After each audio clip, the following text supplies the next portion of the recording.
I'm here today surrounded by water. I am mostly water. You are mostly water. And water is important for every animal and plant that lives on the earth. We have a fantastic river, the River Nith. It starts up in the highlands and the hills with the peat bogs that have got mosses on them, sphagnum moss that you can squeeze water out of like a sponge. It stays there for years and years. And then it will come down into the streams and burns, and it will join together more and getting more and more together so that it goes down into the River Nith. It will then finally reach the sea in an estuary, the Nith estuary, joining the Solway Firth. But that's not the end of the story. What happens is the sun evaporates the water from the sea and it brings it in clouds back to the peat bog. And it goes round and round and round, picking it up, making it into clouds, dropping it as rain. Picking it up, making the clouds and dropping it as rain. Again and again and again. That's the water cycle. And it's important to everything that lives here on the earth. An even more exciting fact is the fact that this has been happening for 4 billion years. That means that dinosaurs drank this water. People have drunk this water. Things like fish and geese. And it's gone through plants, it's been into the peat bogs thousands and thousands of times. So it keeps on cycling. It goes up from the sea, over to the highlands, drops down. Up from the sea, into the clouds, drops down. And we keep on having rain, and rain's good because it means that everything gets a share of that water. It's raining now. The sun is still shining, but it's raining. It's great to see it because the land really needs it. It's very, very dry because we've just had so much sunshine. Now sunshine and rain, of course, make rainbows. So that's one of my favourite things. And I just love rainbows. I like seeing all the colours. When the sun hits a raindrop and the prism of the raindrop means that the colours spread out and we get to see that. Now I actually quite like rain as well. There's some great tricks that you can do. You can stick out your tongue and see if you can catch a raindrop.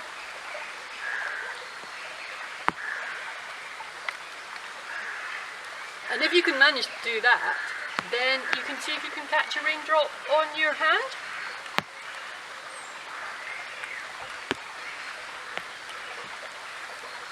Oh, got one. And then your thumbnail.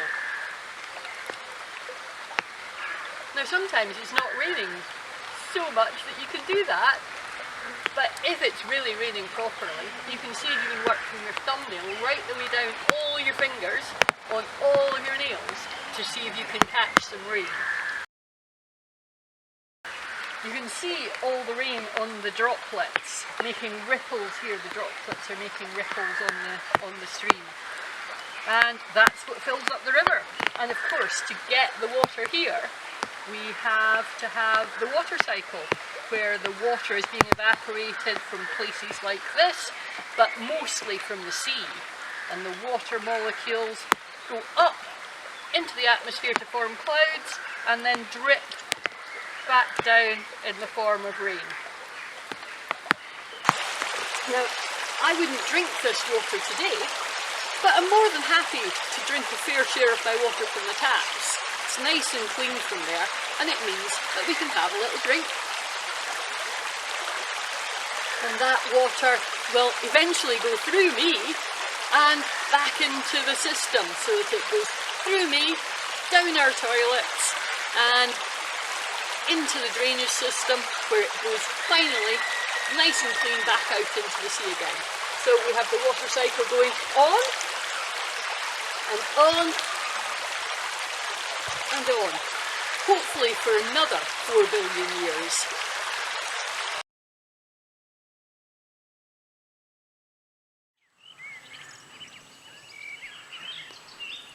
There are lots of different kinds of clouds, from white fluffy ones through to really dark ones we have things like the contrail of an aeroplane up there as well.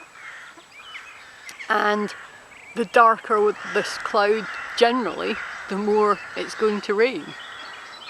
But that doesn't mean that we don't get rain for white clouds as well. But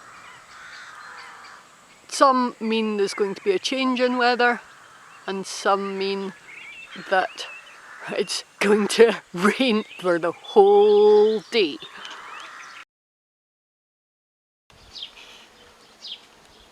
So I've put a bag hanging on the washing line out in my garden today. You can see that it's got some water in the bottom here, and then it's just pegged onto my washing line on the top. The sunlight is really good today, so what I'm hoping will happen is that we'll actually get this cold water that's in the bottom of the bag at the moment warming up, that it'll evaporate and we'll get droplets forming up at the top here. We'll have to wait and see.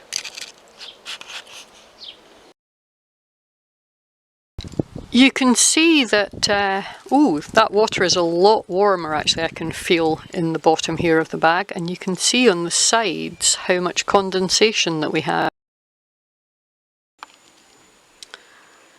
So you can really see the cloud experiment has gone really well. We've got our water in the bottom that's evaporated up, and we've started to get lots and lots of droplets on the bottom. It has been out for a couple of days now, but I think we've managed to make our own little cloud in here, and with some droplets coming down as they get larger, even some rain.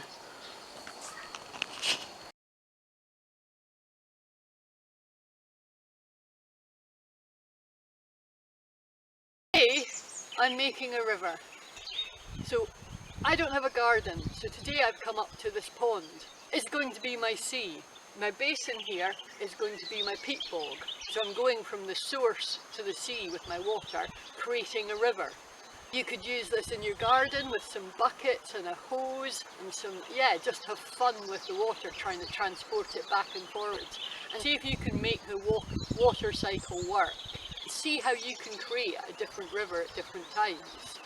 It's great fun to be able to do it. Let's see if I can get my river going.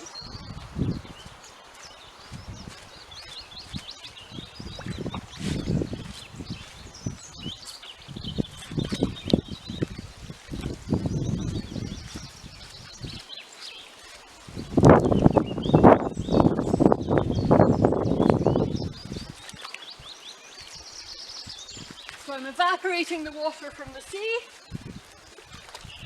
making it into a jug cloud and transporting it over here to the higher area where I've got my peat bog. Try that again. Evaporating the water from the sea into my cloud, and then raining here on my peat bog.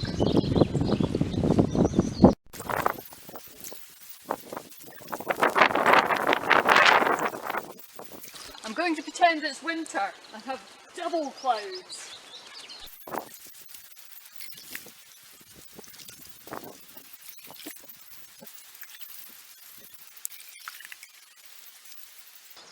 I'm really pleased with the river that I've made. I wonder what would happen though if I moved things around a little bit. If I put some stones in the way, so that it's like a barricade, a dam. Or if I moved some of this soil and sediment so that it's easier to carve through.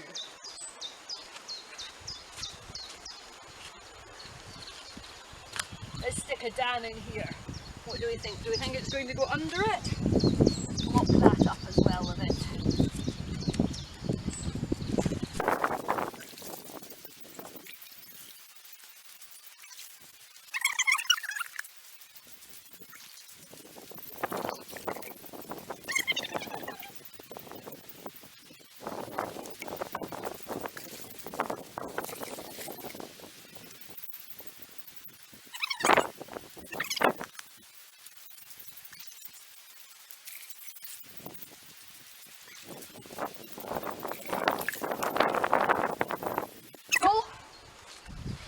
I like playing with rivers and with water. We have to be really careful around a real river, but these ones are really fun.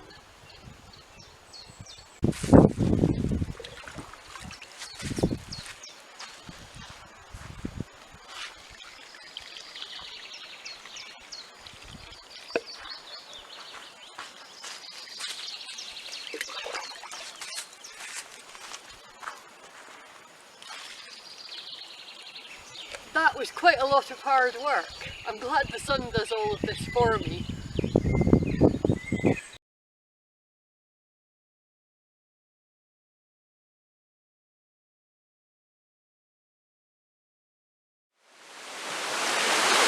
farm that I've been working at has a lot more water in it now. It's been raining overnight and all that rain has started to come down and is travelling out towards the sea. And remember, when it gets to the sea, it starts its journey back again. We have our sea where the water is evaporated, it forms clouds and then it rains on the other side. Then we have the sea with the water evaporating up into clouds where it condenses into clouds and then rains down on the other side. And it started raining on me, so what's more appropriate than that? So why don't you try and make your own water cycle? We can have the water cycle and we can have the river. So if you have hoses and buckets and all kinds of things in your garden, why not give it a go? You can even put some obstacles in to make it more difficult for you. So see if you can make a water cycle with a river. It should be a bit of fun, and especially in the